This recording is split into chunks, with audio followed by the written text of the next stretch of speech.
All right, folks, welcome back to the show. Here now is Newsmax's John Bachman with an update on former Virginia Governor Bob McDonnell's situation.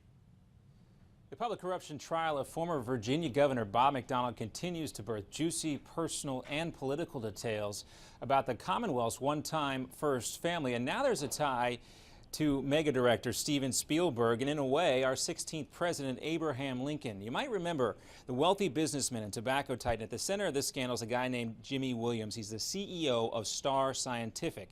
And during day 12 of the trial, prosecutors revealed that Williams tried to impress a cardiologist by having McDonnell's wife, Maureen, who was Virginia's first lady at the time, introduce that doctor to Spielberg. Spielberg was in Virginia for the filming of the movie Lincoln. That, according to several published local and national media reports. Now, that cardiologist testified yesterday that Williams wanted to use Spielberg to impress him and in hopes that he would back Star Scientific's signature product, Anatoblock, a supplement made from tobacco extract. So there's that. And remember, a while back it was also revealed that Maureen McDonnell tried to get Ann Romney to back Anatoblock by telling the former Massachusetts First Lady that it could help treat her MS. Reporters also pointed out yesterday that McDonnell looked very uncomfortable during the testimony, and they asked him about that. Please, guys, I can't talk about the case. Are you doing okay? You looked upset this morning. I'm doing fine. Trials are ups and downs. I've been a trial lawyer for 25 years. Usually been at counsel table, and look, there's ups and downs in trials, and I know the truth, and we're going to be fine. Also got McDonnell and his wife Maureen faced those 14 counts in that indictment and claims they accepted more than $160,000 in gifts in exchange for personal favors and promotion of Williams products. Well, also yesterday, a juror was dismissed in that case, and according to those who were inside the courtroom, the judge didn't say specifically why that juror was let go, but he did lecture the other remaining jurors to keep quiet throughout this trial and not contact anybody outside of the jury pool. Steve?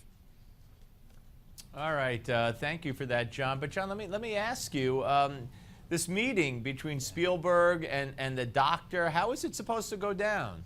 Well, there was a ceremony, a dinner honoring Spielberg in the movie Lincoln there at the governor's mansion in Virginia. That's where the whole thing took place. Now, there was no word as to whether or not that dinner was set up just for the specific purpose of having this cardiologist be introduced to Steven Spielberg in the hopes that he would endorse that product, Anatoblock. But a lot of controversy here. Also, Steve, one of the things that seems to become more and more apparent here as more details come out in this case is the financial dire straits that the McDonnell family was in here. It kind of runs contra to the idea that he is a corrupt politician taking in a lot of money. Maybe that money, if he did in fact take it, that'll come out in the trial. But if he did, maybe that was out of desperation, not necessarily out of greed.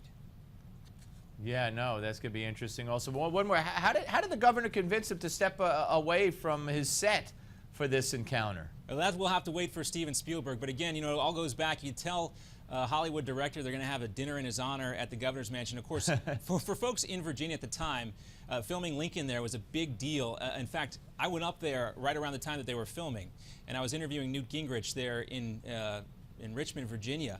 And a lot of the folks there at the studio where we did the interview had beards. They had those 1800 style beards. And I said, what is up with the beards, guys? Is there some sort of communist conspiracy here at this public television station or something? Of course, they laughed about that. That was just a joke. But they said, no, we're all filming Lincoln. We're extras in the movie. And there were a lot of bearded men walking around Richmond, Virginia, while that movie was being filmed. Very interesting. All right, John, great to talk to you, sir. Thank you. See you, Steve.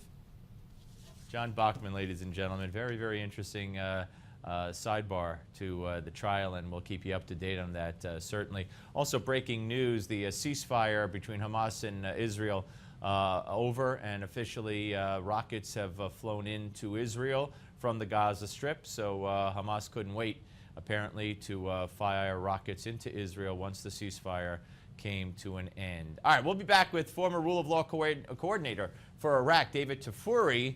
We're going to do that right after the break. But, every day we have America's Moment, and today we took a look back at the fall of Saigon. Don't you go away. You're watching the Steve Malzberg Show on Newsmax TV.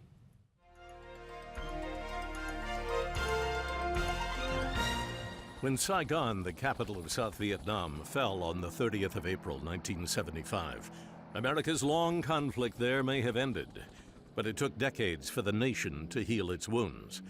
In 1973, President Nixon orchestrated the Paris Peace Accords, bringing to an end America's involvement in the Vietnam War. America's POWs returned home and all seemed well until March of 1975, when Senator Ted Kennedy led Congress in cutting off all aid to South Vietnam. Within weeks, Communist North Vietnam reneged on the peace accords and invaded their neighbors to the south. Without U.S. support, South Vietnam fell to the Communists, and throughout South Vietnam, a bloodbath ensued as hundreds of thousands of South Vietnamese who had backed the U.S. were massacred. Empowered by the events in Vietnam, Communists in Laos and Cambodia soon toppled their pro-Western regimes, and Southeast Asia became a killing field, with the genocide of an additional 2 million people. You're watching An American Moment on Newsmax TV.